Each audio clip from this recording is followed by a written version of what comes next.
Identity is the process of exclusion, of separating. When there is no I, when there is no identity, there's just a pattern of energy. There's just energy. The pattern of energy, the distinct pattern of energy that says this is me, is predicated on excluding the majority of what is. Because if you don't exclude the majority of what is, then what's the difference between what is me and the 99.99999% of all that is that I'm supposing is not me? Now, this identity is in some ways illusory, because whatever it is that I define as me does not and cannot exist without an interconnected ecological relationship with that which I'm saying is not me. Because if I say, for example, that I am this river, then in order to establish the I, the identity, one has to then say that I am not the banks of the river. I am not the... this is interesting.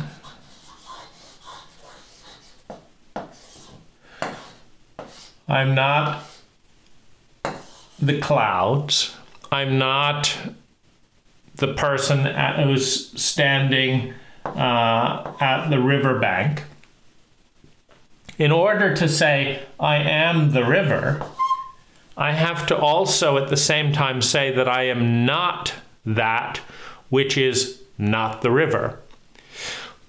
And it doesn't quite add up, because the river doesn't exist without the banks of the river. It might be a puddle, or it might be a pipeline if there were not the banks of the river. The river doesn't exist without the clouds, because the clouds provide the water that fuels the river. The river doesn't exist without the mountains that concentrate the water. The mountains don't exist without the volcanoes that helped to shape the mountains. The volcanoes don't exist without the Earth's molten core. The Earth's molten core doesn't exist without atoms. Atoms don't exist without gravity and without strong and weak forces that define the relationship of atoms.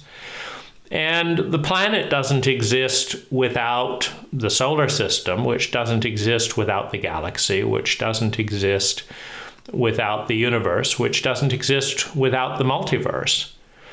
And the multiverse doesn't exist without whatever it is that gave birth to the multiverse. And so we have a connection that is innate, that is ecological, that's built in between that which is the river and all that is. And the present moment doesn't exist without a relationship with the past. And the present moment doesn't exist without a relationship with the future. And so, if all time and all space and all dimensions are interconnected ecologically, where one affects the other, where the future affects the past, where the past affects the future, where the present affects the past and the future, where the river is affected by the clouds, but the river also affects the clouds, because there is a relationship in the evaporation pattern of water. The clouds give birth to a river, but some of that river gives birth to clouds. And the clouds are formed by evaporating water, including the ocean. So there is a relationship between the point and the ecological whole out of which the point emerges. So if we say this is the point, there are many relationships between the point and the whole. There's a connection between the individual and the family and the cult or culture that gives rise to that individual. An ecological relationship in which the individual supports the cult and the cult supports the identity of the individual. And again, the identity is illusionary in the sense that it is predicated on the antithesis, the distinction between the pattern that is the I and the pattern that is projected to be not I. I and not I have to pretend to be different because otherwise there is no identity. And yet, the deeper we look into the I, the more we see the not I. The deeper we look into the identity, the more tightly we see the connection between the identity and everything else. The one and the whole, out of which the one emerges, is connected. The individual is connected with the family that gives birth to it. The family that gives birth to it is connected with the community that gives birth to the family. The community is connected with the culture. The culture is connected with the species. The species is connected to the ecological environment that gave rise to the species. The ecological environment that gave rise to the species is in turn connected to the solar system, the galaxy, the universe, the multiverse, and that which came before the multiverse. And so I is a framework of thinking, feeling, speaking, doing, and being that rests upon an illusionary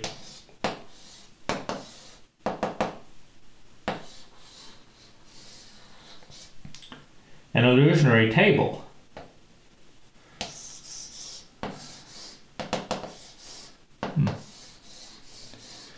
So we have an illusionary table, and the I rests upon that table. This is me, and all of this other stuff down here is not me. Now, how do we build an identity? Because the identity is the pattern of excluding that which is not me.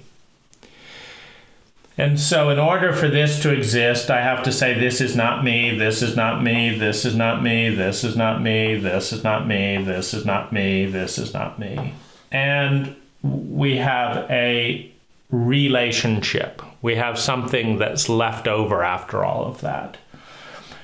And that's what we say is me, what's left over. Now,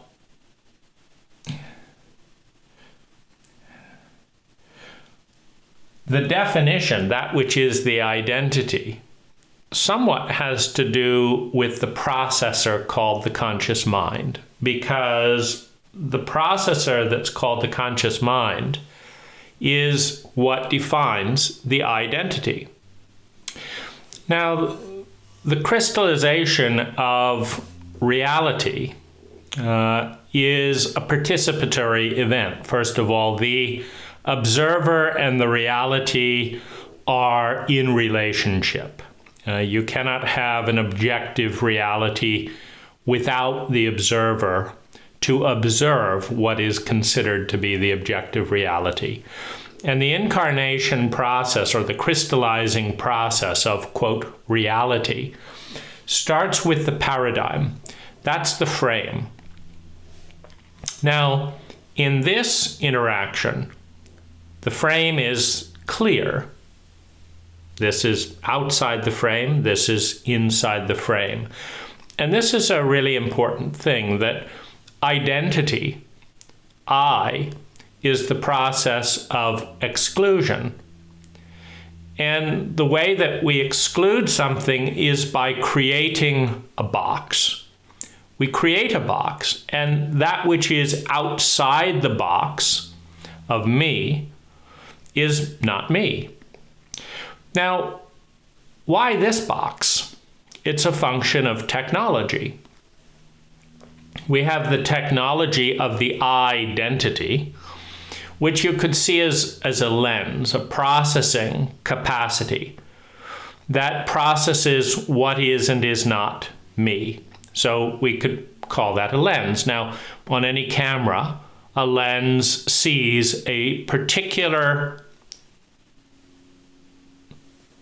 height and width visible in that lens. A panoramic type lens will see, wider. Most camera lenses like this one, you can see it's not as tall as it's wide. Why? It's just how the lens is constructed.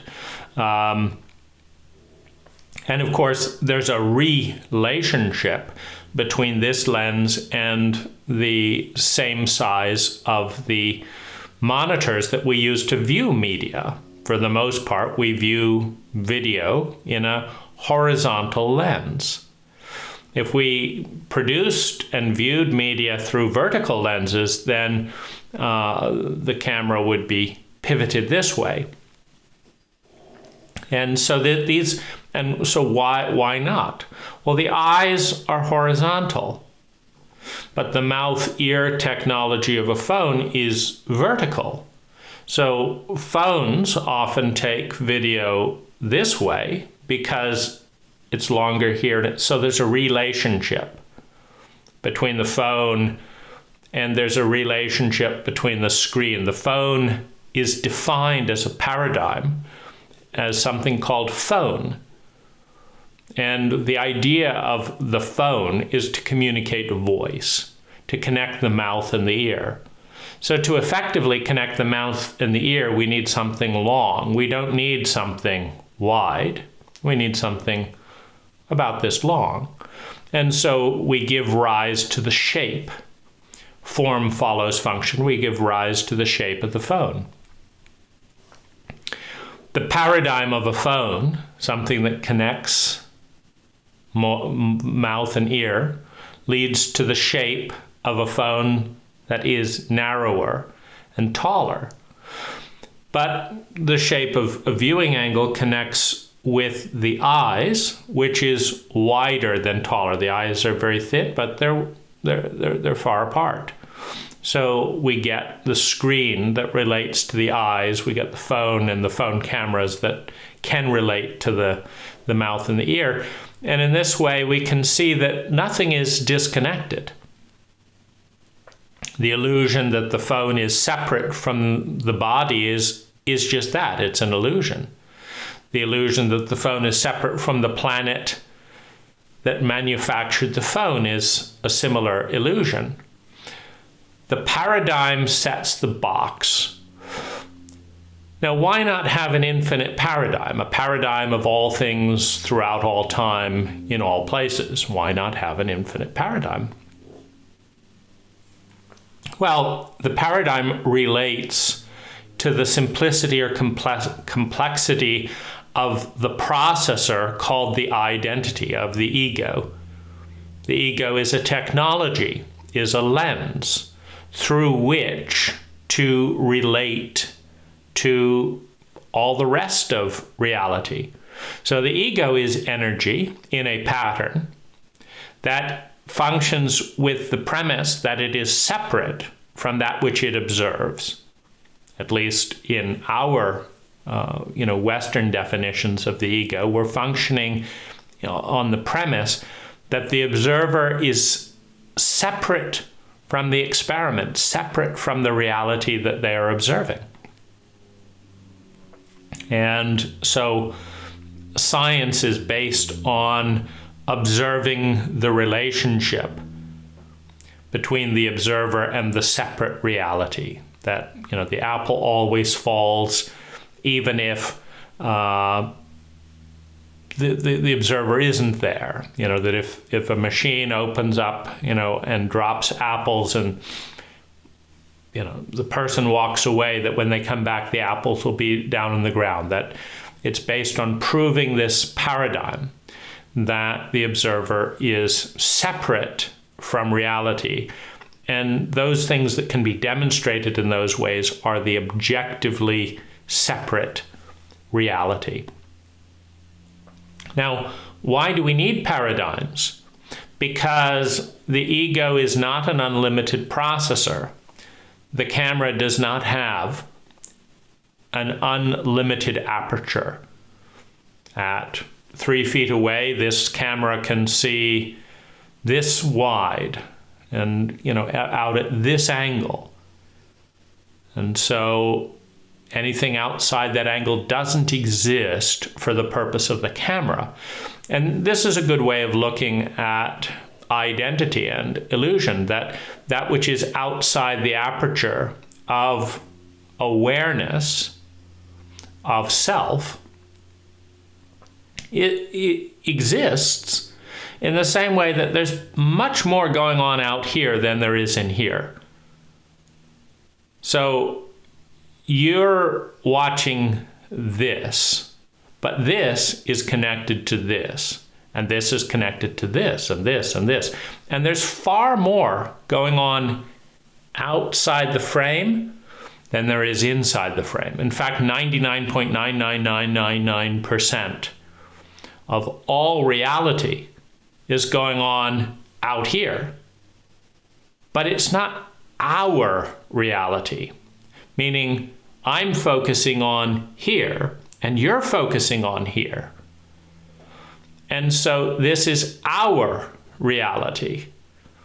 And the illusion is somehow that our reality is somehow separate from the larger reality of which we are a very tiny part.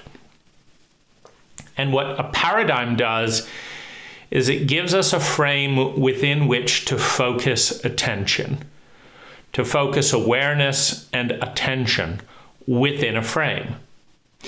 Because if there is no frame, there is no identity. If there is no identity, there is no self. There is no ego that is distinct from everything else. So that really, and then the question is, how do we define the self? What is the boundary of this thing that we say is me, or my video, or your viewing experience? What is that thing? Well, it starts out being a paradigm. It starts out with an abstract concept. In this case, we have a paradigm of media transmission, a paradigm of virtual reality, we could say, since I'm not actually in that screen you're looking at, and you're not actually in the lens that I'm looking at. So we've got a paradigm of virtual reality, and we have a paradigm of cameras, and we have a paradigm of lenses. And within that paradigm, we have this particular box. And 99.999% of all reality is outside of it, but our awareness is inside of it. And because it's our awareness, we call it us. And because that's not our awareness out there, we say that's not us. That's not the purpose of this video. That's not this, that, or the other. That's not me. That's not what I'm doing. But in fact, most of what we're doing, most of what is going on is actually out there. And what's going on in here cannot exist without all that's going on out there. There's a relationship, an ecological relationship between what's happening out there and what's going on in here. The first illusion, so to speak, is the paradigm, the concentration of attention. Then we have beliefs. And the beliefs support the paradigm because otherwise we don't have you sitting in front of media. So, for example, one of the beliefs that supports this paradigm is the belief in being that thinking is important. That people who know how to think, that people who are informed, that information is power. That's a belief. It is a belief that supports the paradigm of media consumption. Because if we had a belief that said that information is toxic, then you wouldn't be gathering more information. You wouldn't be gathering more poison. So you have to have a belief that supports the paradigm, or that's not the paradigm that people engage with. The paradigm also has to support the belief. You can't have a belief that says watching YouTube videos is a valuable use of my time if there is no YouTube video, if there is no camera frame, if there is no screen. It's a meaningless belief. So the paradigm cues up the belief, and the belief has to support the paradigm, or both dissolve. And it is important to understand that all cultures, all cults, are somewhat self-referential and unsustainable. And we know that because 95% of all cults in human history are now extinct. So you could say the same with species, that 95% of all species that have been alive in human history are now extinct. 95% of all cults that once existed are now extinct. And so given that our culture is a part of that ecological framework, we could say there's a 95% chance that in the next 10,000 years, our cult, our culture will cease to exist. And that, maybe even in 200 or 300 years, most of what we're doing on a daily basis with our time will have transitioned into something else. We'll be driving something else or being driven. We'll be engaging with people completely different through different clothes, through different textures, through different sensory experiences. That almost everything that we're doing today will be extinct in a matter of years, decades, or centuries, will be extinct. The idea of cutting one's hair may well be extinct. The idea of grooming the body rather than grooming the avatar may be extinct. The idea of talking through language with sound, when visual language is far more efficient. The entirety of this audio presentation could be expressed in a visual gestalt lasting less than 3 seconds if you had the processing power and training to grasp it. Meaning I grasped the entirety of this experience in a matter of seconds. But I'm transmitting it via sound, which requires a lineal progression because we don't have the kind of ears that can hear an hour's worth of audio in 1 second and know what it meant. The latency between the sound and the ears and the brain is bigger than the latency between the eyes and the brain. And the processing capacity of ears and audio processing within the brain is narrower than the processing capacity of visual information. So it may be in 1,000 years that we have no use of sound to convey information other than perhaps to get attention. Maybe there's a beep that cues that there's something to see over here. We see 10,000 images in a matter of seconds, grasp everything, and move on. Now, that would require superior processing capacity visually than we have today. But again, evolution, things are always becoming more complex, always becoming more efficient, always becoming faster. And so we may have it. We may be able to digest a new identity because we define ourselves currently by our experience. And the brain tracks media experience as being connected, interrelated with reality, with kinetic experience. And so part of our identity is defined by what media we consume, that we witness, that we participate in. So there's a connection between the paradigm and the beliefs and the beliefs and the paradigm. Now there's a connection between the beliefs and the thoughts and the beliefs. If you think that this is a good belief, it stays. If you think it's a bad belief, it may evolve into something that one thinks is superior.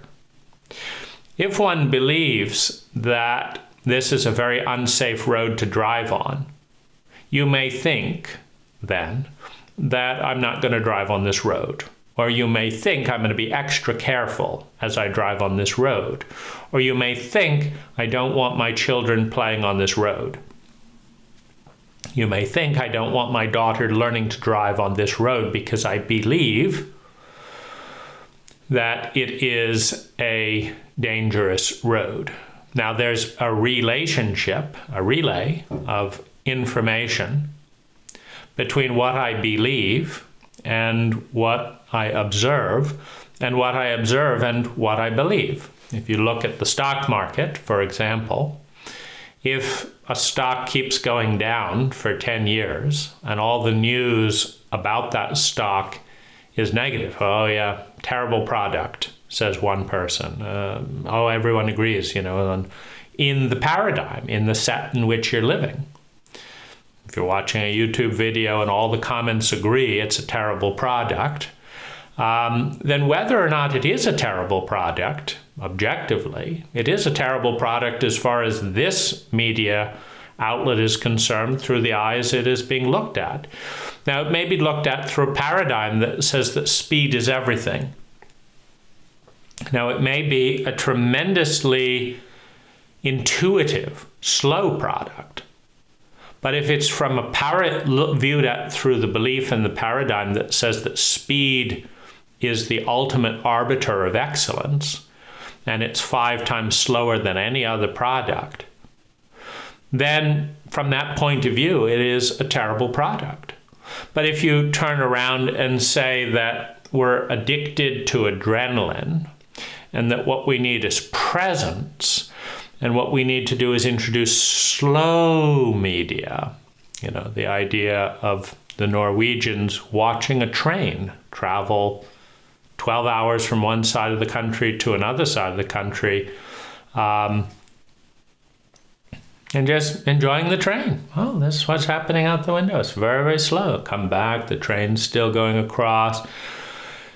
If you believe that presence is what is most intelligent, that's where it's at. A paradigm of femininity and connection and presence. And the problem is we're too chauvinistic. We're too into getting it done and not enough about enjoying the journey. want to get it off. I don't want to be present for the experience. Now, then suddenly it flips, right? Because then the highly intuitive, very slow technology or experience suddenly through a different lens ranks superior. In other words, it all depends on the paradigm and the lens through which one is viewing. If you're viewing things through a capitalist lens, you are viewing things in terms of symbols of value called capital, bits of dollars, bits of yen. Now, if your primary paradigm is looking at things in terms of money, because your primary value is money. Money is a symbol of value. You have a bit of paper. Nobody wants the paper. Nobody wants the number. What they want is the value that can be obtained or theoretically can be obtained. What everyone wants is to feel sustainably better and avoid feeling chronically worse. And if the paradigm is capital, in order to justify that paradigm, we are capitalists. Why? Why are you capitalists? Because capitalists make more money than communists. Who cares? So what? Well, because money makes you happier than not having money. Oh, so now we have relevance, right? Everyone wants to feel sustainably better. They want to avoid feeling chronically worse. So money is being elevated as a dominant paradigm called capitalism. I am a capitalist. That's an identity. Okay, why did you pick that? Because it's all about capital. To be happy, you've got to have money.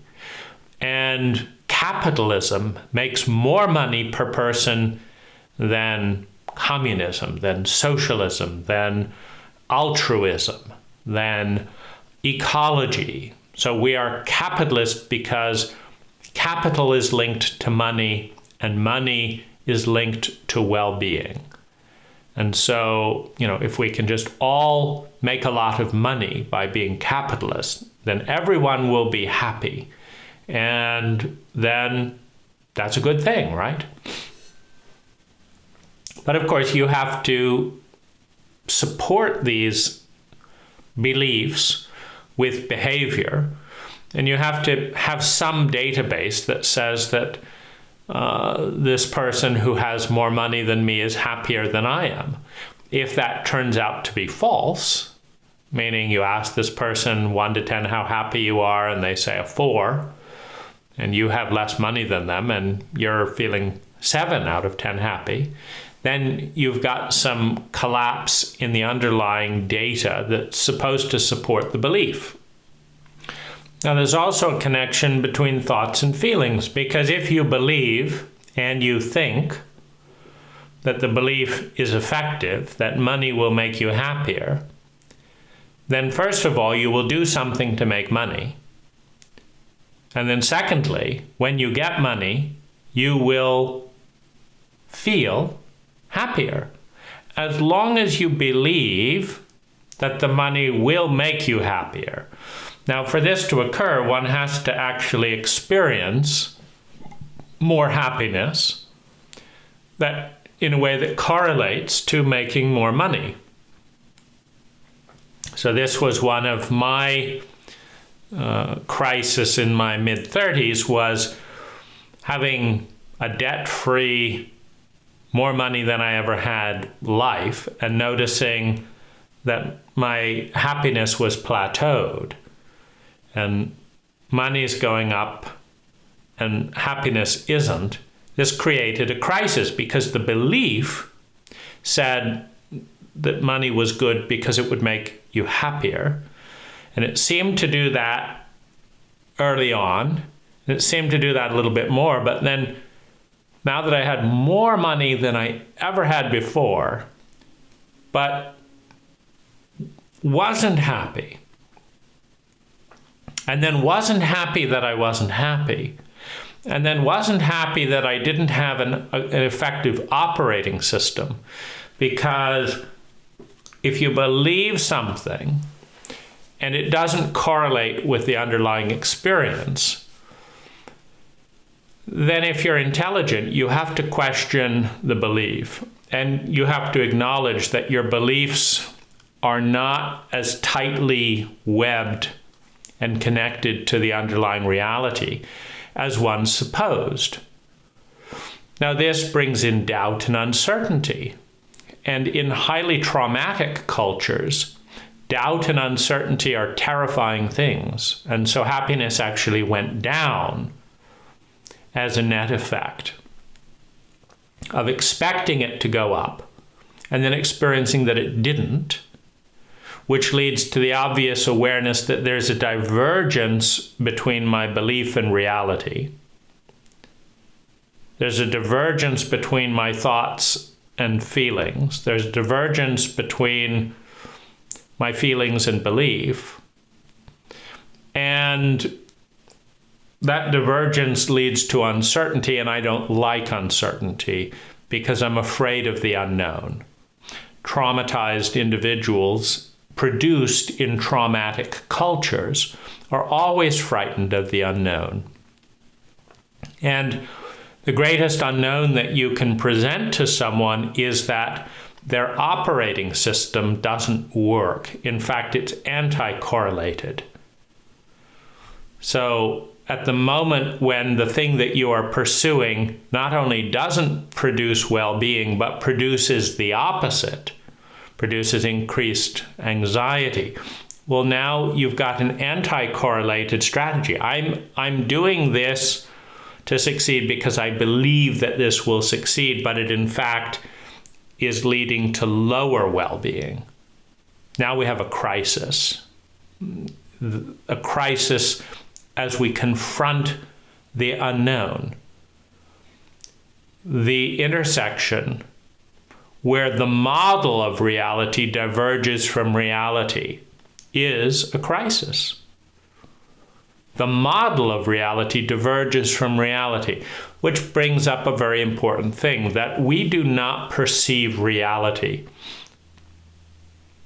Rather, we perceive the parts of reality that fit within our model. First of all, they have to fit in the paradigm, right? Because as a metaphor, we can understand that 99.9% of reality doesn't fit inside this.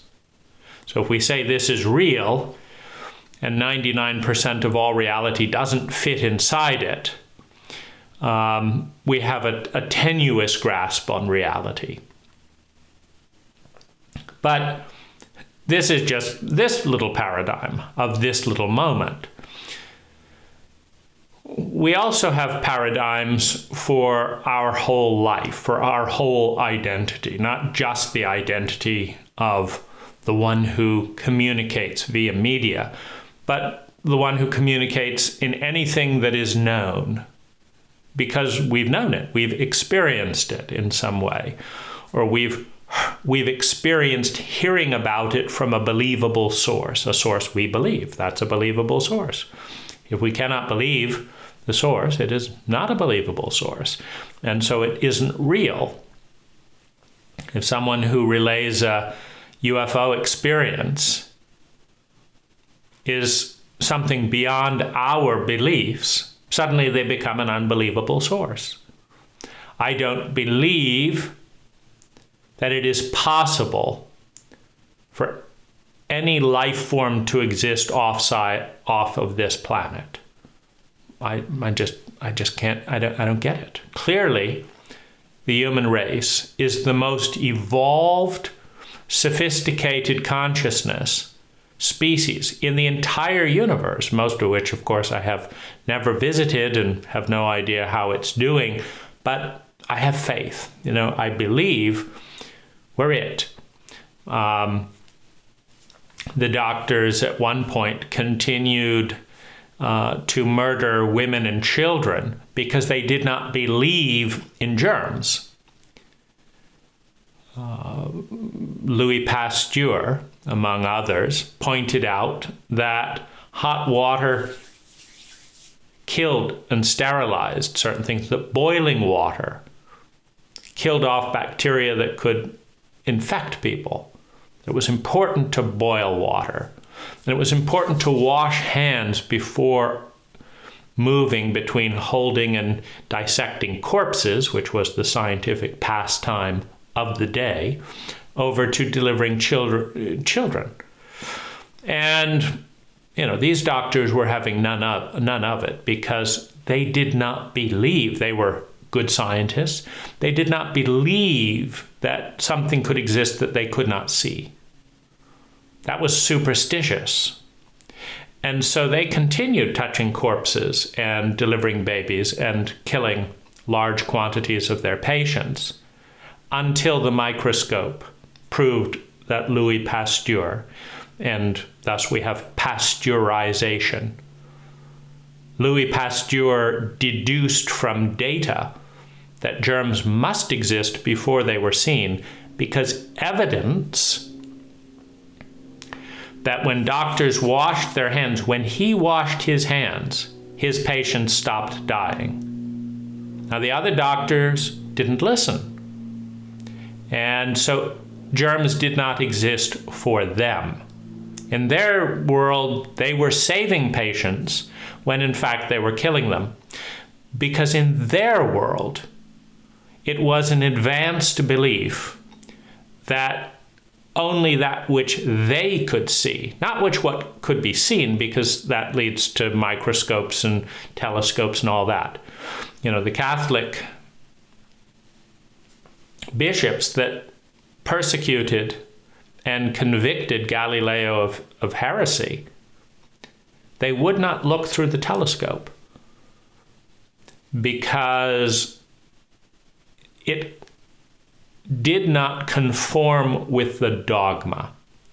So dogma are the beliefs that no longer fit the experiential version of reality. They no longer fit the experiential model of reality. But they are comforting because they are familiar. Family. You can be from an abusive family, but it's comforting. The abused child always runs back to the abused parent because the child prefers to be abused by a known quantity, by something that is familiar, than to be liberated and forced to confront the unknown. Because all traumatized individuals are terrified of being out of control. And the unknown, positive and negative, the unknown is neutral. The unknown is neutral. It contains 50% of stuff that is better than the status quo, than the current reality, and it contains 50% of stuff that is worse. The traumatized individual raised in a traumatized and traumatic cult dwells disproportionately on the negative. So when you go from a painful traumatic reality that is known to an unknown reality that has 50-50 odds of being better or worse, or just different, the traumatized person will hang on to the known unless the known is so dangerous it threatens their life. So, as we experience reality through the lens of our beliefs, it's first of all important to understand that all beliefs are in themselves a paradigm. And the way that you support a belief is you tune out the reality that does not agree with the belief. If you say people are loving, and that's my belief, and you believe that, and you see someone hitting a small child, then you also will have supporting beliefs that cluster around that. Well, it's for the child's own good. You've got to hit children. That's a form of parental love. You will look at other things and say, no, that couldn't be happening. A father couldn't be molesting his daughter because people are basically good people. I know Bill. He wouldn't do that. And I don't want to hear about this information because people are good people. And so I've got to block out this, and I've got to block out that, and if you believe that people are basically evil, you hear someone did something nice. Well, that was just a PR stunt. That was just, for this, and that was for this, and that for this. So you've got to, whatever you believe, it doesn't matter what it is. Beliefs are supported by excluding data that runs counter to the belief. Because you can believe anything and find some data that supports that belief. And you can believe anything else and find some data that supports that belief. And you can believe or talk about something and find data that is the opposite, that supports the opposite belief. Now, what we're really looking at is we have a paradigm of either or. We have a paradigm of either or. That people are good or people are bad. Now, once you're stuck in this paradigm, then you have to have a debate over which belief is better. Is this person good or are they bad? Well, when you can find plenty of evidence that supports whatever it is that says this person is good, and you can find plenty of evidence that supports whatever it is that says that this person is bad, all you have to do is start by defining what is good, and you have to define what is bad. No matter who you pick, once you have a very lucid, clear definition of what is good and what is bad, there will be evidence that supports both aspects. You could say, for example, once you've decided that, for example, well-being is good, well, you could appreciate all of the mass murderers for giving jobs to prison wardens, because otherwise they would be surely unemployed. You could appreciate the benefits that come to psychology from studying serial killers. Is that good? Well, it's connected. If there's no serial killers, you can't study serial killers. If there's no study of serial killers, you can't have psychology exploring psychosis. You've got to have some psychosis to explore and develop psychosis, psychotic theory and all of this. So you suddenly discover that, thank goodness all of these people are committing crimes, so that we have, employment for architects who have to design prisons, you have employment for builders who have to build the prisons, then you have how can you have heroes? How can you have heroes from bad people if there aren't any bad people? You can't rescue someone from a villain if there are no villains. So in order to have heroes, the hero is good, but the hero is dependent on the villain. The villain has to be snatching someone's purse in order for the Good Samaritan to risk their life, rushing down the street, tackling the villain, dropping them to the floor, walking miles back, finding the poor old lady and saying, "Here, ma'am, is this your purse?" And we say, "Oh, that's wonderful. Isn't humanity wonderful?" Just look at that. It's such a wonderful humanity. But how could he do that? How could she do that if someone didn't snatch the purse? So Can you have a hero save someone from a villain if there are no villains? And, you can have natural villains as well. You could say the tidal wave, did this and did that.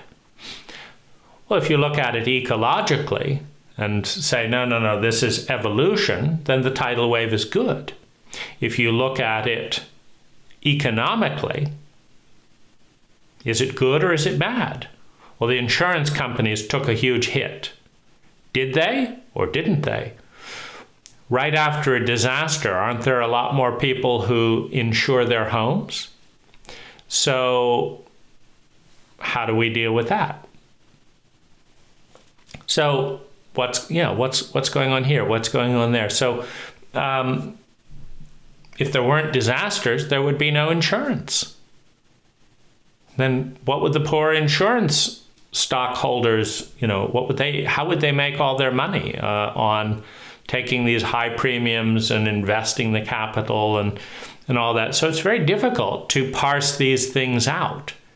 If you can't have a hero without a villain,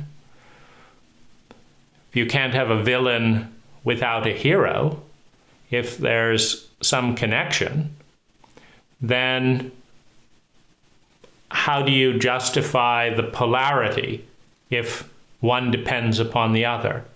If black depends upon white in order to see it, to be aware of white, you must have contrast. To be aware of black, you must have contrast. If you've not seen nothing but black your entire life, if you were born blind and unable to see or imagine any color, then black doesn't exist. Nothing is there. There's no awareness until you have a counterpoint. That's the foundation of human consciousness, is language.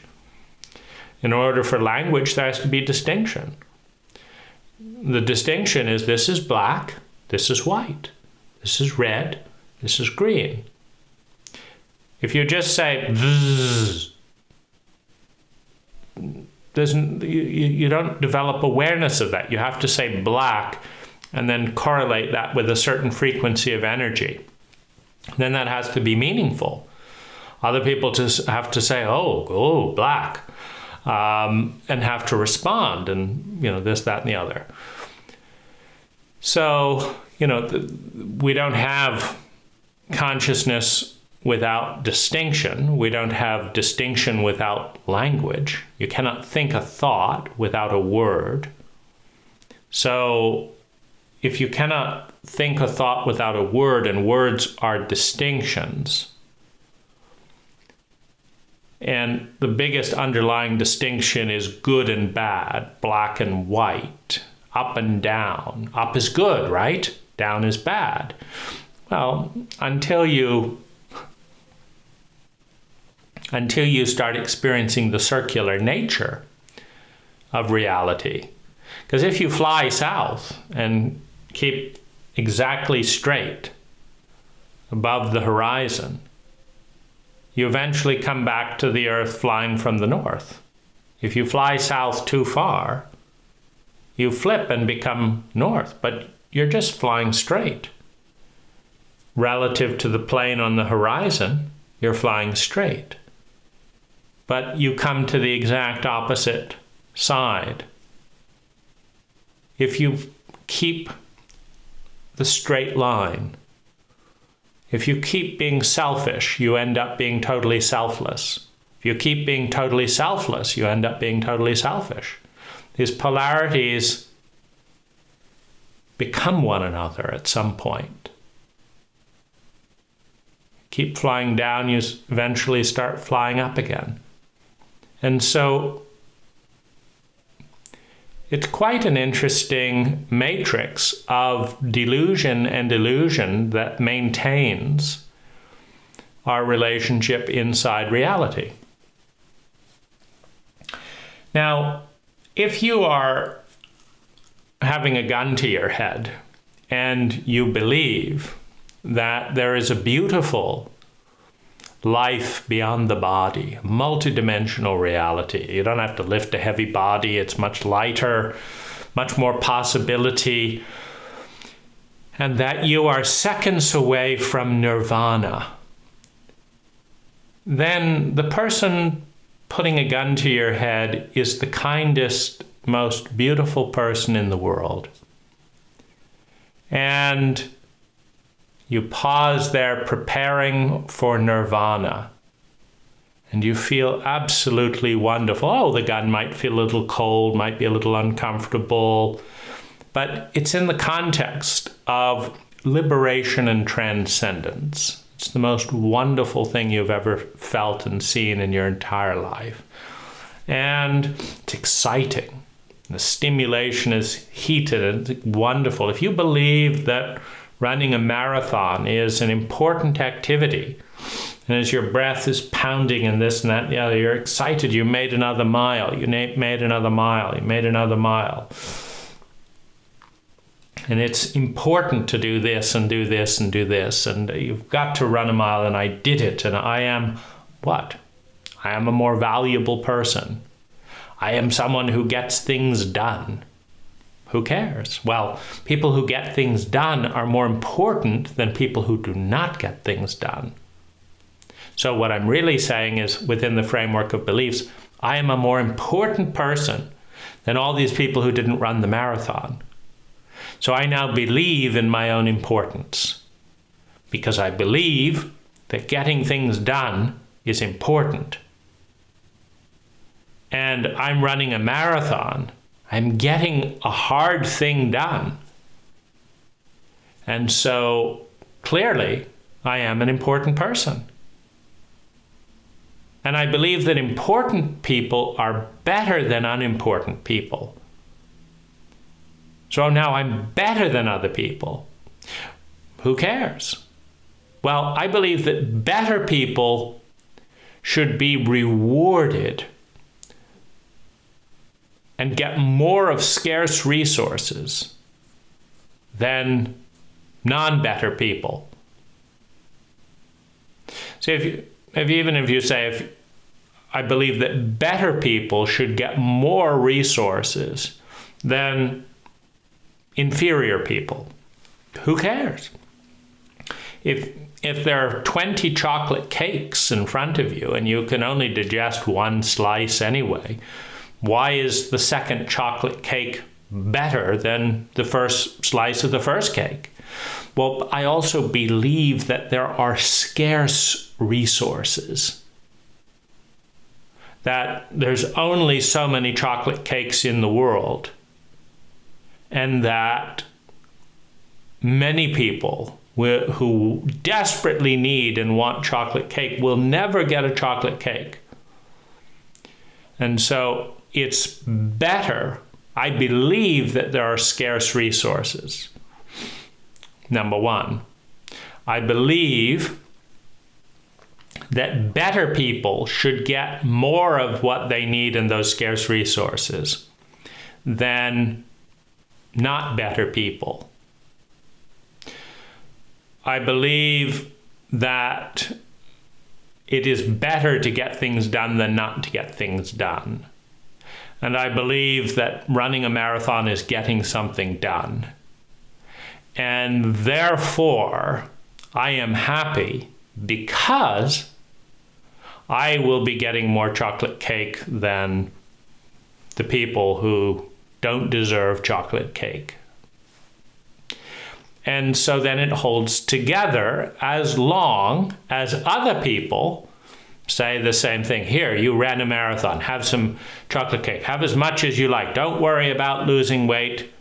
And you're a good person.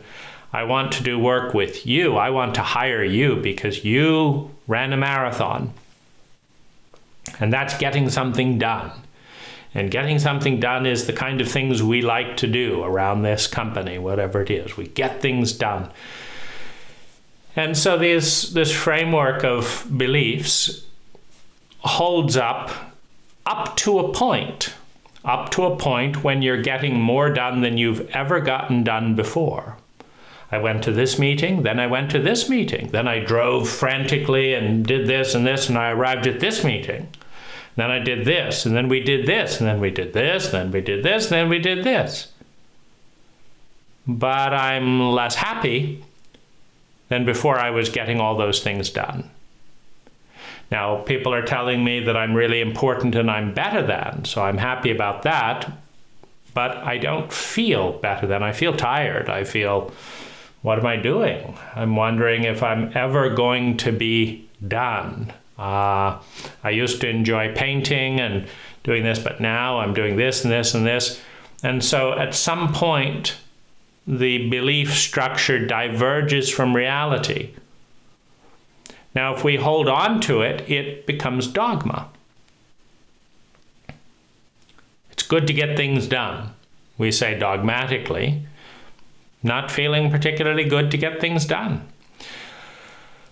At some point, it feels better to rest, better to sleep. But that feels like a failure because it's good to get things done. It's not good to sleep because we're in an either-or paradigm. It's this, and if it's this, it can't be that. Going back to the good and the bad person. If they're bad, they can't be good, and if they're good, they can't be bad. And I thought you were good, but now you're bad. And so we don't like complexity. And if you have a very narrow lens, if you think of this lens, you could look at both eyes. They fit within the lens. But let's say your lens is a narrow lens.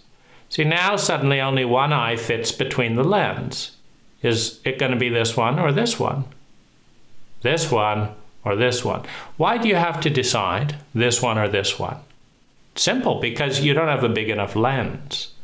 So either or as a paradigm is a limit of consciousness. If I cannot grasp how at the same moment this person is benefiting the prison wards and hurting this family, then I have to, first of all, it means that I have a small lens, and so I have to pick one or the other. He's a bad person, he's hurting the family. He's a good person, he's giving a job to my husband. He's a bad person, he, what? He's has ugly teeth. He's a good person, he is tall. He's a bad, when you have a small lens, you've got to pick where to focus it. Either or. Either or. You have a big lens, you see more and more complexity. There's this eye that sees these things and this eye that sees these things. There's this nose that smells these things. That wasn't even in the picture. The more reality expands, more accurately, the more we expand our lens, the more complex and holistic reality becomes within that lens. The narrower the lens, the more myopic our viewpoint can be. We can get so myopic with a single small lens that we spend an entire lifetime going from here to here to here, and maybe we decide this is bad, this is heresy. So we try to go here, but we drift down, we come back to here, we drift down, we come back to here, and that's our reality. Because the lens is not big enough to see the bigger picture. Well, to a traumatized cult, to a traumatized culture, to a traumatized individual, the bigger picture is terrifying because it is too complex to be familiar. It's too complex to be known, so we don't want to deal with it. Senses emerge out of thoughts, feelings, beliefs, and paradigms. There's a tremendous amount of similarity between excitement and anxiety. For example, am I filled with anxiety and terror, or am I filled with excitement? It will depend, all the stimulation, the heightened awareness, the acute. Am I expecting nirvana, or am I expecting to be mugged, to be raped? And of course, rape has to be, transformed into something horrible by usually the rapist and the rape victim. The cult decides that valuable people are given choice and unvaluable people are not given choice. So having decided this as a belief, when someone does something that affects you without your choice, the message you believe and get is that I'm not a valuable person. If I was valuable, I would have had the chance to choose. I didn't have the chance to choose, therefore that person thinks I'm not valuable. And so a lot of the damage, you walked on my property without my permission. If you valued me, you would have asked me. Only within the belief structure that says you are not valuable unless you are considered. That's the punch in the image. That's the punch in the identity that we get when something is stolen. If we had an identity, a belief structure that says that, stealing is a sign of scarcity and incompetence and whatever, and it's most of the time not very fun to do, but it's our job to keep people alive. And if thieves are miserable enough that they can't stay alive in more honorable or direct ways, and they're willing to risk imprisonment to have to get money for food, they're not having a tremendously good time as a general rule. It's not terribly enjoyable to steal things or break the taboos, but they're doing it to survive or whatever it is, take revenge. Revenge isn't very fun. I mean, it's more fun than helplessness, perhaps, but it's not a lot of fun. So if we said, gee, these guys are just filling in the gaps of the areas we haven't grasped as a culture, how to keep them healthy and alive and fit within the cult norms. So they're violating the cult norms. They're not violating me, they're violating the cult norms. The identity will determine how much of the sense of violation there is, because that's what's being violated, is the identity. The box. The box is people aren't supposed to touch me without permission. People aren't supposed to have lustful thoughts about me. You had a lustful thought. How dare you? How could you insult me? I have a upstanding identity where not having lustful thoughts is superior to having lustful thoughts, because I have banished sex, because sex is bad and praying to God is good, and I'm praying to God, and now you've associated me, you've tempted me, whatever it is. You have to have a whole bunch of beliefs supporting this, or it makes no sense. Someone was hungry and frightened and came into this space and took these things and sold them and bought something that made them feel better. Someone was desperate to touch me and feel connected, and they knew I wouldn't agree to it otherwise, so they had sex with me despite my protests. My identity is ruined. But there's lots of... There's as many arguments that could say that having sex, more touch, more connection for a lonely and dissociated culture would be a good thing. But not in that way. Well, what way then? Do you teach healthy touch and relationship skills in school? No, we don't teach any of that. Do we teach men how to be affectionate with one another? No, we don't teach that. So what way? Well, you're supposed to get it, but they didn't get it, did they?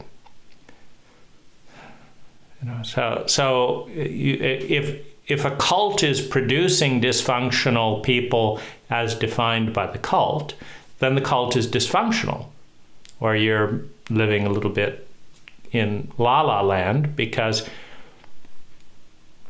how can the cult be functional if it's producing dysfunctional people, as defined by the cult. You've got some schizophrenia going on.